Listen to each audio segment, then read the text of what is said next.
जैसे कि आप देख सकते हैं मेरे पीछे अभी ये बैरिकेड्स लगना शुरू हुए हैं। मुझे यहाँ पर आके थोड़ी देर हो गई है, लेकिन पहले ये बंदोबस्त शुरू नहीं हुआ था। बस अभी कुछ ही मिनट हुए हैं कि बैरिकेड्स आ गए हैं, पुलिस का बंदोबस्त शुरू हो गया है। जैसे ये खबर ट्विटर और हर जगह पे आना शुरू हुई है कि रतन टाटा जी का दुखद निधन हुआ है, वैसे ही अभी हमें खबरें आ रही है कि उनके शुभचिंतक बस थोड़ी ही देर में आते होंगे। और उनमें से पहला नाम जो है वो है महाराष्ट्र के उप मुख्यमंत्री देवेंद्र फडणवीस का, जो कि आधे घंटे में यहाँ पे एक्सपेक्टेड है।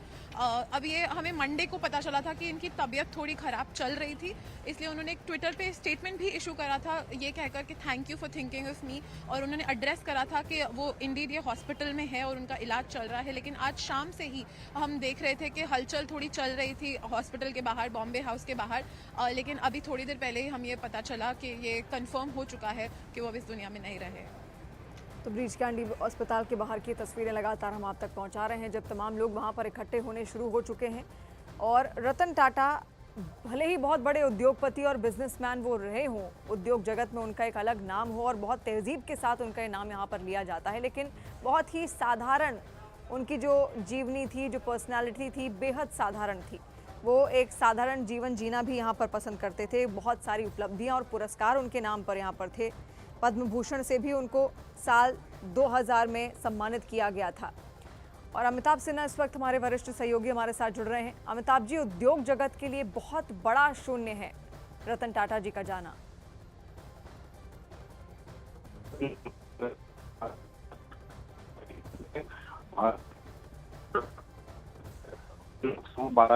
जो न सिर्फ भारत तो अंतिम सांस यहाँ पर ली है।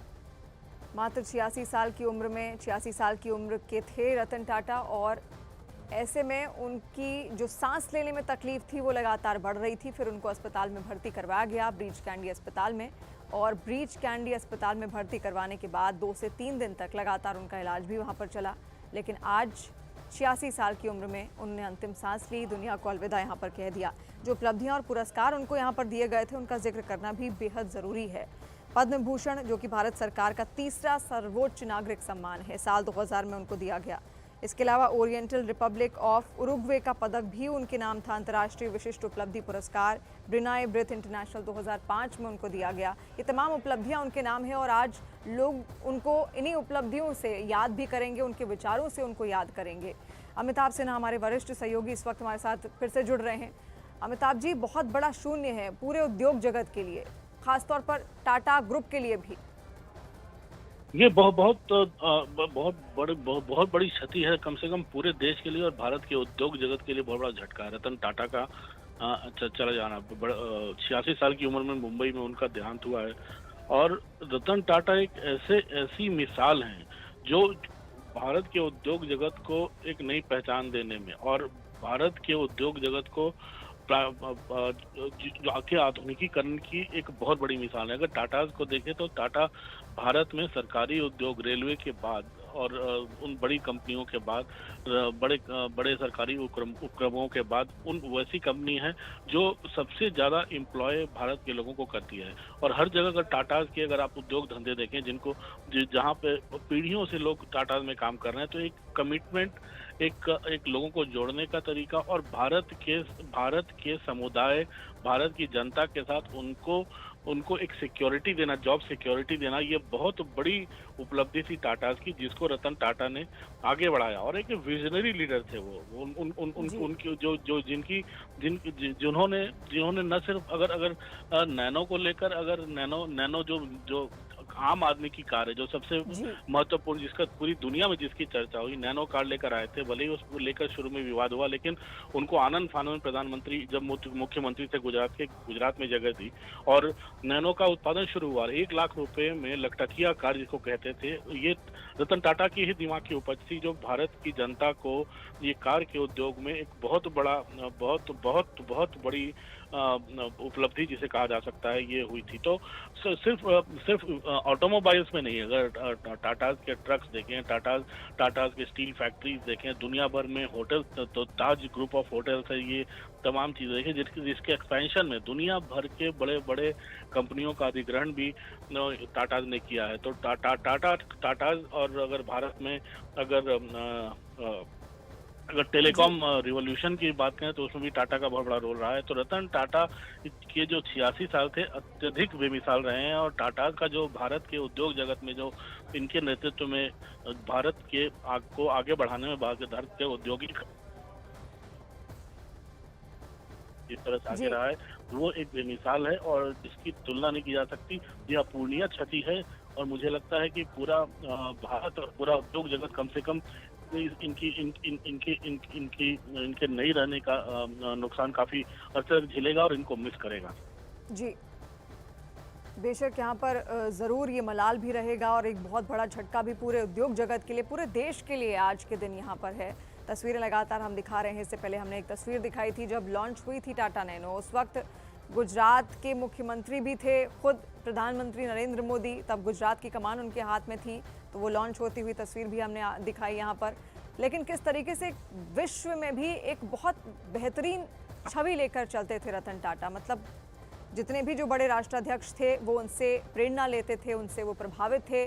और अमिताभ जी लगातार यहाँ पर हमारे साथ क्योंकि जुड़े हुए हैं। अमिताभ जी देखिए, उनका जो कार्यकाल है वो आपने बेशक यहाँ पर देखा भी होगा, बहुत अच्छे से आपने यहाँ जिक्र भी किया। विश्वसनीयता की जो एक छवि थी, क्रेडिबिलिटी की एक जो छवि थी, उनके नाम से जुड़ी हुई थी, टाटा ग्रुप से आज भी वो जुड़ी हुई है। बिल्कुल, टाटा भारत की पहचान है। अगर जमशेदजी टाटा को देखिए जिन्होंने टाटा के पूरे ग्रुप की स्थापना की थी और देश के उन हर राज्य में टाटा के बड़ी बड़ी कंपनियां देखें। अगर बिहार के झारखंड के जमशेदपुर में टाटा की कंपनी ऐसी है जैसे लगता है जमशेदजी टाटा के नाम से जमशेदपुर ही बना हुआ है। तो एक उस विरासत को आगे बढ़ाना कोई छोटी बात नहीं थी। भारत में अगर एयरलाइंस की शुरुआत हुई है तो टाटा के द्वारा ही हुई है।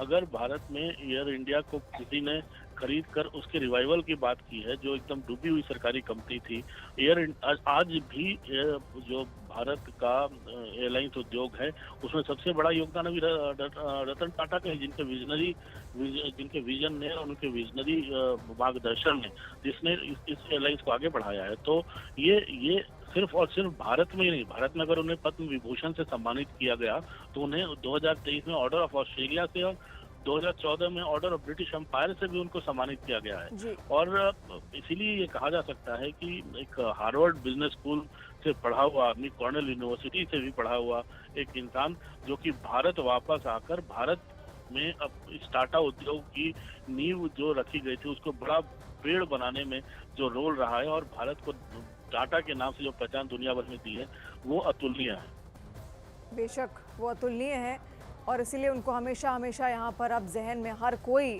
ज़रूर याद करेगा उनके कामों के लिए, उनके विचारों के लिए, उन्होंने जो पूरी विश्व को प्रेरणा दी उसके लिए। इसके साथ साथ हम लगातार वो तस्वीरें भी आप तक पहुँचा रहे हैं ब्रीच कैंडी अस्पताल के बाहर की, जहाँ पर अब हलचल थोड़ी तेज़ होती हुई यहाँ पर ज़रूर दिख रही है।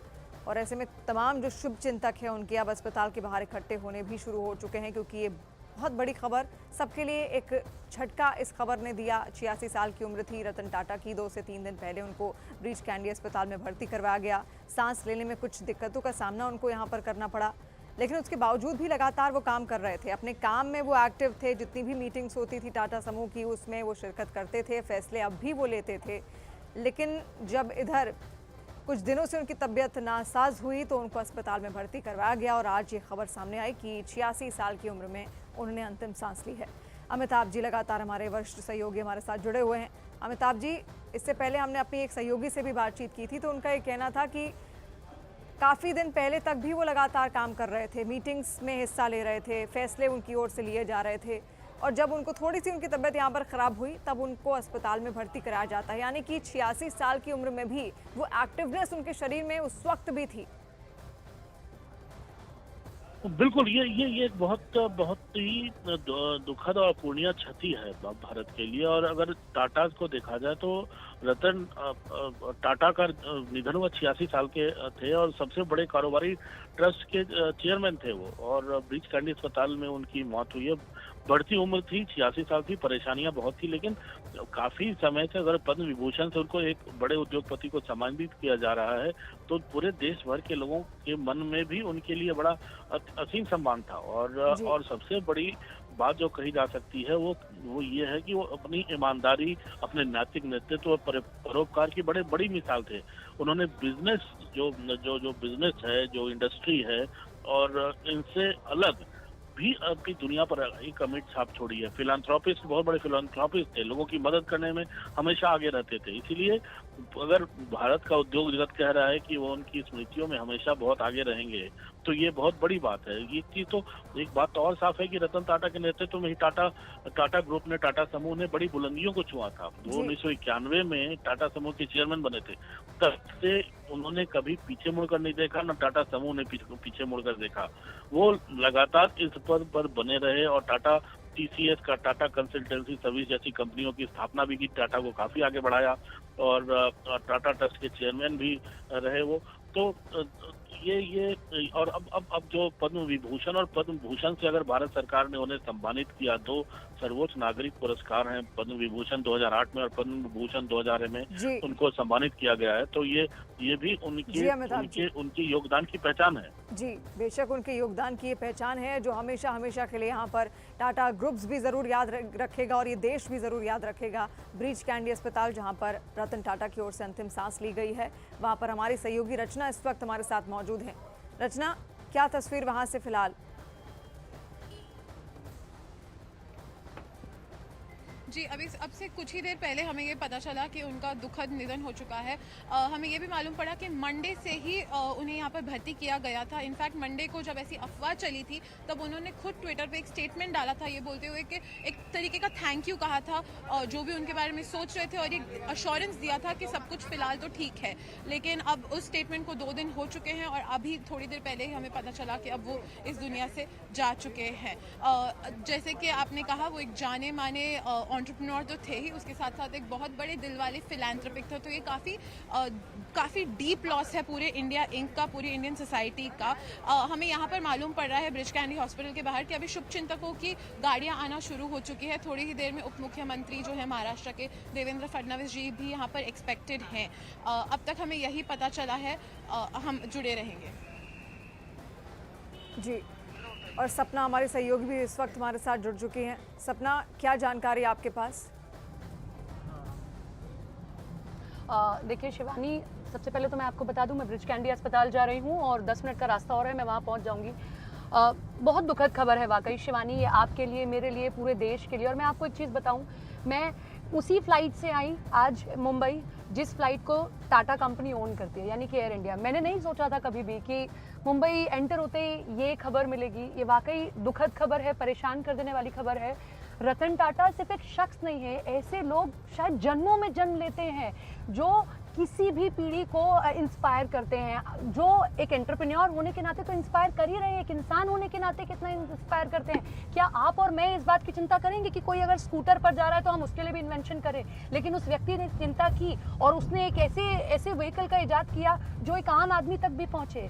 न केवल उनके लिए बल्कि वो बेजुबानों के लिए भी एक भगवान की तरह थे, कुत्तों के लिए और सभी जानवरों के लिए उन्होंने एक अस्पताल खोला हुआ था। तो इस तरीके के लोग ना युग पुरुष कहलाते हैं, ऐसे लोग युगों में जन्म लेते हैं और उनका जाना एक ऐसी क्षति है जो कोई नहीं भर सकता। शिवानी, मैं अभी यहाँ से गुजर रही थी, सीलिंग के पास एक ताज होटल है यहाँ पर, तो देखकर फिर से जहन में आया कि ये भी रतन टाटा की ओर से अब ओन किया जाता है। रतन टाटा वो व्यक्ति जो निचले स्तर से लेकर ऊंचे स्तर तक के आदमी सबका ख्याल रखते थे। अगर निचले स्तर का आदमी है तो उसके लिए हम कैसे काम करेंगे, और जो ऊंचे स्तर का आदमी है उसे लग्जरी के लिए भी कैसे काम किया जाए। और आज से नहीं, आज़ादी के वक्त से वो लगातार काम कर रहे हैं। और क्या बात की जाए उनके संघर्षों की, ये मुंबई की सड़कें उनके संघर्षों की कहानी को गवाह करती हैं, उनके पिता की कहानी को संघर्ष के गवाह करती हैं कि यहाँ पर कॉटन की जो है सबसे पहले मिल ओपन की गई और उसके बाद ऐसे, शिवानी आप भी इस बात को मानेंगी, ऐसे लोग कम होते हैं जो अपने माँ बाप के जो बिजनेस है उसको आगे लेकर जाएं। लेकिन रतन टाटा वो व्यक्ति थे जो उनके पिता ने उनको विरासत में दिया, वो उसे आगे लेकर गए हैं और बखूबी आराम से लेकर गए हैं। आपके और मेरे माता पिता ये सोचेंगे कि शायद हम अपने बच्चों को विरासत में वो कंपनियां दे दें, लेकिन रतन टाटा एकमात्र ऐसे व्यक्ति थे जो बोर्ड की मीटिंग से दूर हो गए, किसी और को उन्होंने बोर्ड का मेंबर बनाया और चेयरमैन बनाया। क्यों?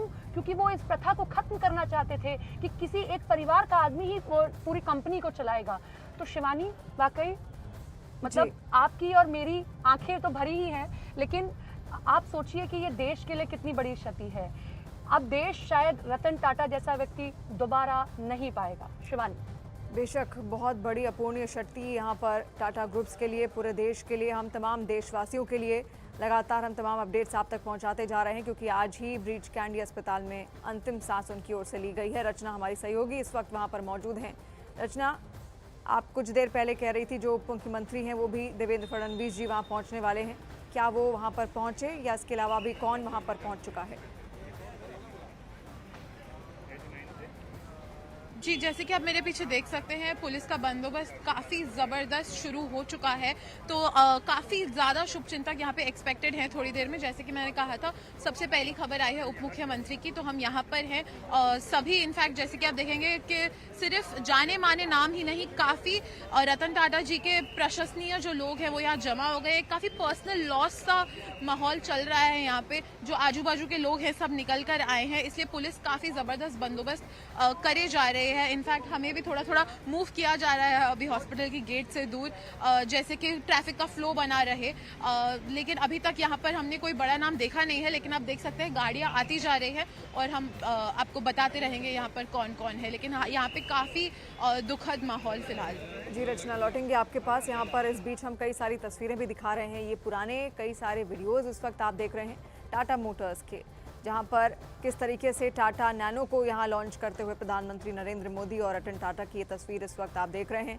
क्योंकि जिनके बारे में कोई नहीं सोचता था उनके बारे में रतन टाटा की ओर से यहां पर सोचा गया। उन्होंने सोचा कैसे गाड़ी को आम इंसान तक भी, आम आदमी तक भी उपलब्ध किया जाए।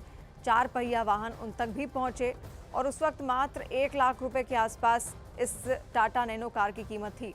और कई सारे ऐसे लोग भी होंगे जिन्होंने इसको ख़रीदा भी होगा, वो अनुभव भी उनके पास होगा। इस बीच आपको बता दें, भारतीय उद्योगपति मुकेश अंबानी की ओर से भी यहाँ पर ट्वीट किया गया है और उन्होंने भारत का अपने सबसे दयालु बेटा चला गया, ये उन्होंने लिखा।